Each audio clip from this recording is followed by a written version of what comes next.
E aí, pessoal, tudo bem? Eu sou o Renato do canal Ideias e Fatos e eu quero te fazer um pedido pessoal agora.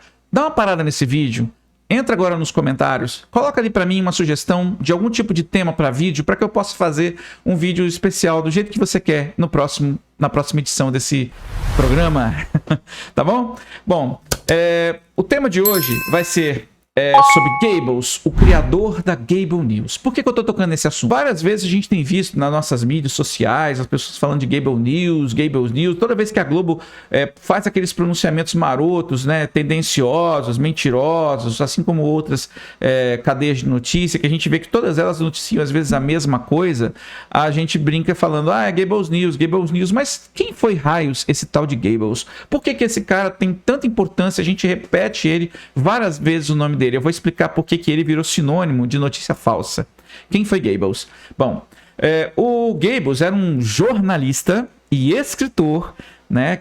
Já tenho que frisar isso, tá? Que na década de 1924, né, leu as transcrições de Hitler quando ele estava na prisão. Aliás, ele fez esse livro, Mein Kampf, Minha Luta, né? Que eu tô lendo. E nesse livro, inclusive, ele expõe todos os pensamentos dele, né, do Hitler, assim como ideias de como chegar ao povo. Vocês podem falar o que for desse sujeito, e ele é ruim mesmo. O cara era um capeta na Terra. Mas uma coisa ele fazia bem, cara, é comunicar-se com as pessoas. Assim como a gente vê pessoas como Nove Dedos aí, que tem esse poder. Encantar os burros, era mais ou menos isso que eles faziam, mas não era um trabalho simples, não. O Goebbels entrou, então, nisso, e logo de cara ele foi escalado, né, para ser o jornalista-chefe, né, do Jornal Nacional Socialista Alemão. Isso mesmo, o partido de Hitler se chamava Partido Nacional Socialista Alemão. E ele começou a colocar em prática esses pedidos, essas coisas que o Hitler já falava no livro dele, que é o quê? Encapsular as notícias em pílulas de forma...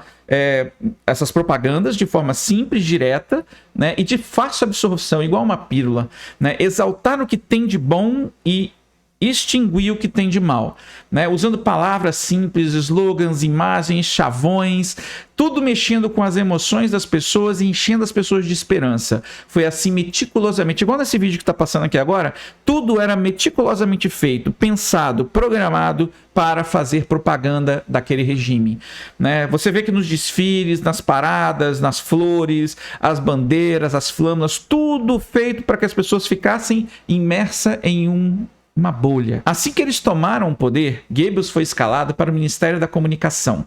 E nesse Ministério da Comunicação, eles tomavam conta de todas as artes de comunicação, teatro, jornais, cinemas, museus, todo o império da mídia. Eles tiveram a pachorra de mudar até a cor da bandeira alemã.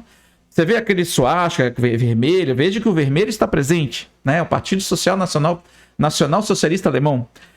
A bandeira era assim e ficou assim. Pra vocês terem uma ideia. Tá? Ele criou, baseado nas conversas, nos escritos de Hitler, são 11 princípios que Goebbels usava, mas são muito extensos. Não vai dar para falar nesse vídeo, então eu vou fazer no próximo. Beleza? Bom, mas havia a lista de autores autorizados e não autorizados, livros autorizados e não autorizados. Eu não sei se vocês sabem, mas eles queimavam livros em praça pública, porque um dos princípios é o método contágio, que é justamente esse, demonizar o inimigo, no máximo que puder. Pegar o inimigo e transformar ele pior do que ele é. Pergunta, por exemplo, para um esquerdista o que ele acha que deveria fazer com os livros de Olavo de Carvalho. Só por curiosidade, você vai ver que vai bater com o que o nazismo fez com os livros, né? Porque eles demonizavam os inimigos, demonizavam a ponto de fazer com que eles quisessem que os inimigos morressem, como a gente vê hoje o pessoal falando, pedindo para matar o presidente do Brasil. Tá?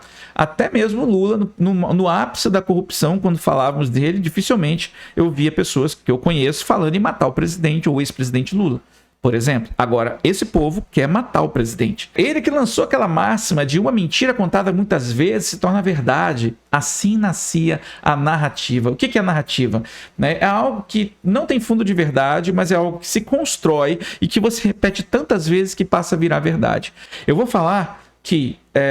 o José Dirceu, no início da pandemia de coronavírus, no início de fevereiro, março de 2020, ele falou: Bolsonaro é genocida. Pronto. Dali para cá, toda a esquerda repete esse mantra sem nenhuma comprovação, sem nenhum fato realmente relevante, mas essa palavra fica repetindo e você pode ver que essas notícias ficam estampadas nos noticiários e sem correção. Vocês podem ver muitas vezes que as palavras são distorcidas dependendo de quem está falando e o que está falando. Cada fase da guerra, por exemplo, tinha o seu propósito. Então tinha uma notícia própria para aquele propósito. Pega, por exemplo, como que ele lidou com a guerra ao longo do tempo. No início, eles exaltaram o poder do soldado alemão, quando estava começando. Todas as fotos imaginam assim, demonizavam os judeus. Por quê? Para justificar o extermínio. Depois, eles falavam de vitórias que não haviam existido, para que o povo alemão não perdesse o ânimo. E quando tudo estava quase perdido, eles começaram a falar para o povo: nossa, os inimigos mortais estão nos invadindo, vamos lutar contra os inimigos. E foi assim que eles botaram o povo alemão, né, dentro de uma bolha, ao ponto de fazer com que eles mandassem crianças de 12, 13 anos com rifle na mão para morrer na frente de batalha, na frente de soldados treinados com metralhadoras, granadas, catiuscas, tanques. Como que eles conseguiram fazer isso? Fazendo essa receita de bolo simples das 11 medidas. E a gente vê isso hoje muito claramente na mídia. Aí você fala: nossa, mas a mídia não está na mão de um ditador. Não. Mas existe um consenso, que é um outro princípio também de Goebbels, é o princípio da unanimidade. Ou seja, fazer crer que o que você diz é unânime. Todos são a favor do aborto. Isso é óbvio. É um exemplo do fator da unanimidade. Isso é mentira. A maioria é contra o aborto. Mas repetem de forma que todos pensem que aquilo é verdade. Né? E como a maioria desses jornalistas, eles vêm da mesma cultura, da mesma formação ideológica, eles têm sim essa cultura da unanimidade. E esse é um grande problema que nós temos hoje. Tá? E à medida que nós hoje temos a internet e nós conseguimos eleger um presidente por nossa vontade, através das mídias sociais, que nós conversamos e marcamos manifestações públicas, né, que nós contestamos a mídia militante, as máscaras caíram e isso está entrando em desespero. Só para vocês terem uma ideia, olha essas manchetes que eu estou colocando. Elas são sobre fatos parecidos, mas veja que em uma delas aparece sempre o viés, tipo, aqui tem aglomeração, ali não tem. Essa informação poderia ter saído, por exemplo, sem comprovação científica, porque é um fato. Você não está dando uma opinião, você tem que ver. Existe o jornalismo opinativo e o jornalismo de fato. O jornalismo de fato é aquele que mostra apenas o fato. Se você coloca um viés em cima, você está fazendo o quê? Você já está comunicando numa pílula, não só a informação, mas o que você pensa dela. Aí você bebe essa água com essa pílula e isso desce para você. E isso vira uma coisa comum.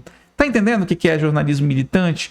Por que Goebbels está vivo até hoje? Então, eles querem nos calar, tá? Eles têm tentado de todos os jeitos, eles vão para o STF, eles querem fazer leis. Por quê? Eles notaram que a Goebbels News é destruída quando as pessoas se comunicam em massa. O que os nazistas não tinham, na verdade, o que o povo alemão não tinha na época que pudesse ajudá-los a se salvar de um cara como Hitler, eram os meios das mídias sociais. Isso nós temos hoje. Até elas estão sendo usadas contra nós, mas é o que a gente tem para hoje. E eu quero te perguntar para você, você quer deixar com que eles façam que você se torne como aquele povo alemão de 1932, 28 e 40, que não tinha outro lugar para olhar? Você quer fazer com que a sua vida se torne uma reprodução do livro 1984, um Big Brother? George Orwell? Pois é, não vamos deixar isso acontecer. Intensifique suas ações nas redes sociais. Vamos espalhar as verdades. Vamos tirar a limpo isso. Até mais, gente. Obrigado. Fiquem com Deus e até a próxima. Espero que vocês gostem desse vídeo. Curta, espalhe, compartilhe e espere meu próximo vídeo. Quem sabe pode ser uma sugestão sua. Tudo bem?